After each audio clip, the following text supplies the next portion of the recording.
Have you heard that Abame is no more? What? How is that?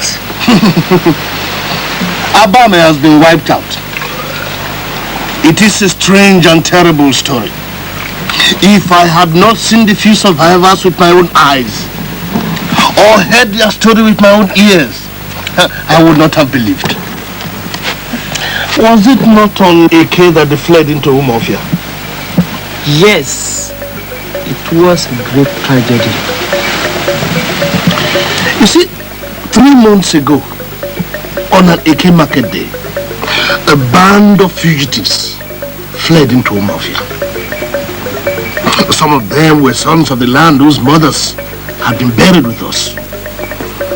But there were some who came because they had friends, and others who thought they had nowhere else to run to. And they came into Umuofia with a tale of woe.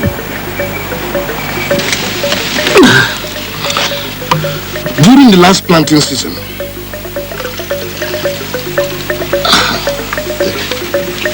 a white man had come into their clan. An albino? No, he was not an albino. He was quite different. And he was riding an iron horse.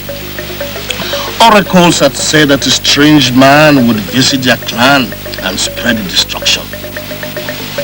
And some other white men would follow his way.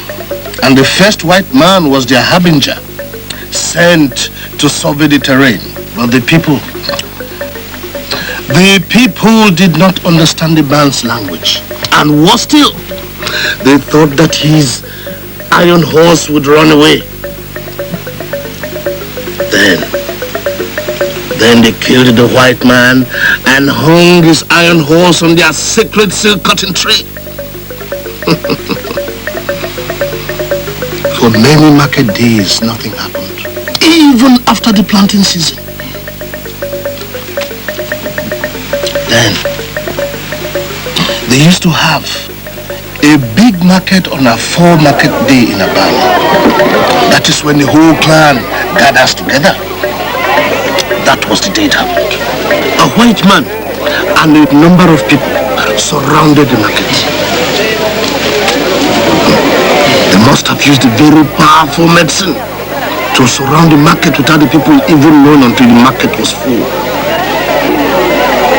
Then they started to shoot.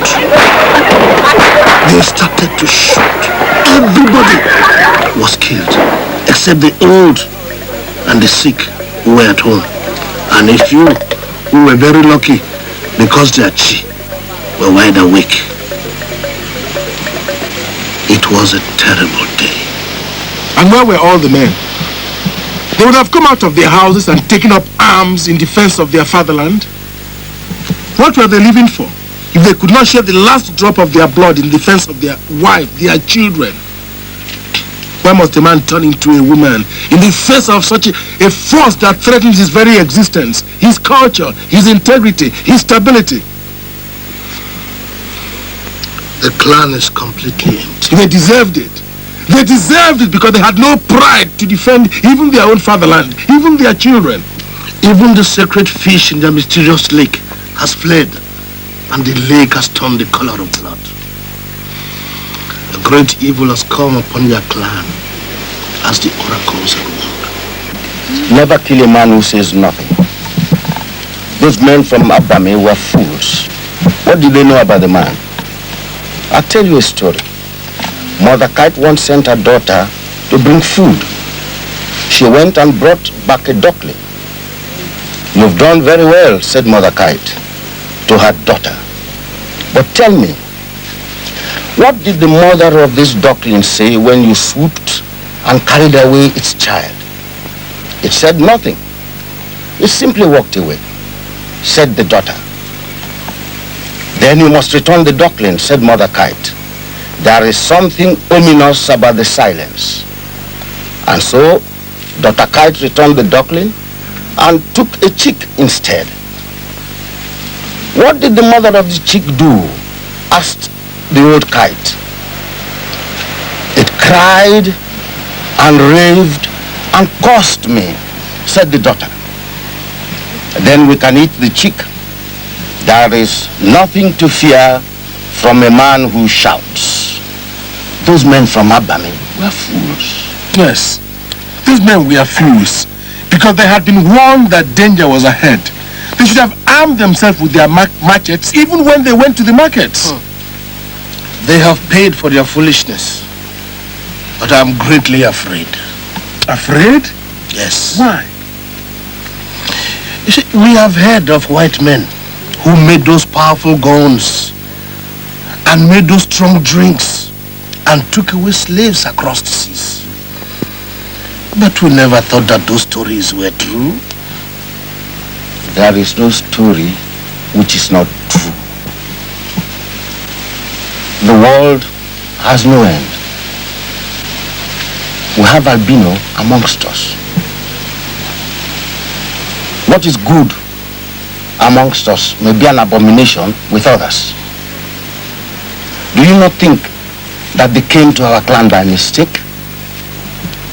Or that they strayed in a strange land, thinking that everybody is like them? Your friends must be tired and hungry. I hope you have prepared some good food for them.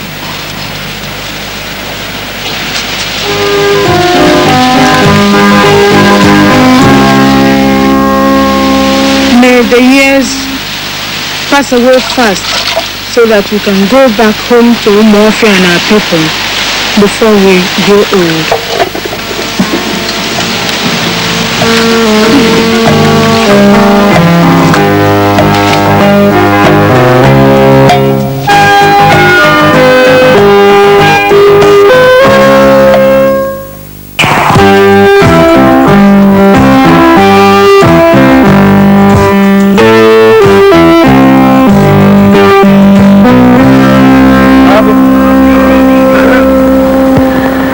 I thank you and your household for your hospitality.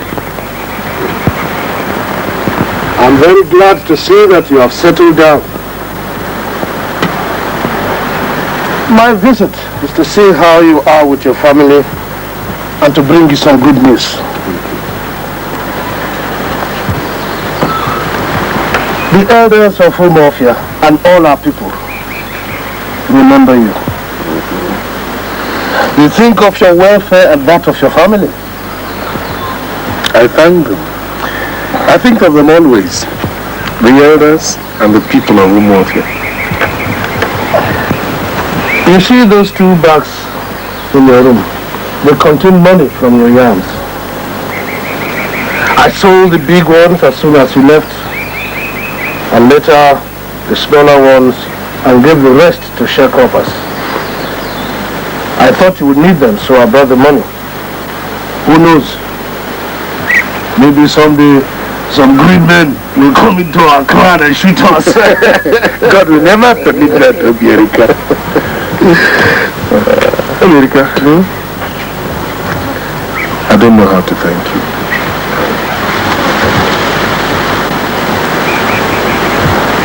Why don't you kill one of your sons for me? That will not be enough. Then kill yourself. All right. I shall not say thank you here. America, I thank you, and I thank the people of Umofia.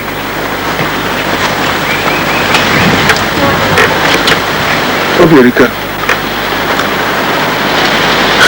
perhaps I shall never see my homeland, Umofia, town of warriors again. Why have the gods condemned me to this? Look at me, Edubedike, languishing in exile, while death and destruction overtake Abame and loom over Umofia. Ubierika, sometimes I stand here looking above the mountains, beyond the valleys towards Umofia, my hometown. And I said to myself, when shall I ever get to Umofia again? As I stand